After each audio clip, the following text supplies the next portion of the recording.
ನೋಡಿ friend current ಬೇರೆ ಹೊಟ್ಟೋಗ್ಬಿಟ್ಟೈತೆ, current ಇಲ್ಲ, ಪೀಸ್ ಎಲ್ಲ ಪೆಂಡಿಂಗ್ ಐತೆ, ನೆನ್ನೆಲ್ಲ ರಜಾ ಹಾಕಿದೆ ನೋಡಿ ಎಷ್ಟು ಪೆಂಡಿಂಗ್, ಇಲ್ಲೂ ಪೆಂಡಿಂಗ್, ಅಲ್ಲೂ ಪೆಂಡಿಂಗು, ಅಲ್ಲೂ ಪೆಂಡಿಂಗು. ಏನೇ ರಜಾ ಹಾಕಿದ್ನಲ್ಲ ಅದಕ್ಕೆ ಪೆಂಡಿಂಗ್ ಐತೆ, ಬೇಗ ಬೇಗ ಮಾಡೋಣ ಅಂತ ಕರೆಂಟ್ ಹೋಗ್ತೈತೆ, ಎಲ್ಲ ಓದ್ತಾ ಹೊಡಿತಾ ಕೂತಿದ್ದೀವಿ. ನನಗೆ ಪೀಸ್ ಪೆಂಡಿಂಗ್ ಖಾಲಿ ಆಗ್ಲಿಲ್ವಲ್ಲ ಚಿಂತೆ. ಕರೆಂಟ್ ಇಲ್ಲ ಫ್ರೆಂಡ್ಸ್, ಏನು ಮಾಡೋದು ಫ್ರೆಂಡ್ಸ್. ನೋಡಿ ಫ್ರೆಂಡ್ಸ್ ಎಷ್ಟು ಪೆಂಡಿಂಗ್ ಐತಿ, ಎಲ್ಲ ನನ್ಗೆ ಹೊಡೆದು ಗುಡ್ಡೆ ಇಕ್ಬಿಟ್ಟವ್ರೆ. ನಿಧಾನ ಕೊಡಿಯೋಕಿಲ್ವೇನ್ರಮ್ಮ ನಿನ್ನೆ 3 ಗಂಟೆಗೆ ಹೋಗಿ ಈ ರೇಂಜ್ ಪೆಂಡಿಂಗ್ ಮಾಡಿಕ್ ಹೋಗಿದ್ಯಾ?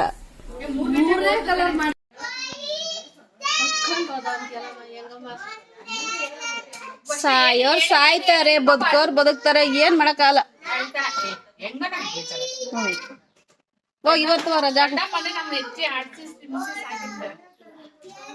ಅದಕ್ಕೆ ಏನ್ ಮಾಡೋಣ, ನಾವು ಕೂತ್ಕೊಂಡು ಒಳಕಾಯ್ತದ ಮಳೆ ಕೆಲಸ ಬಿಟ್ಟು.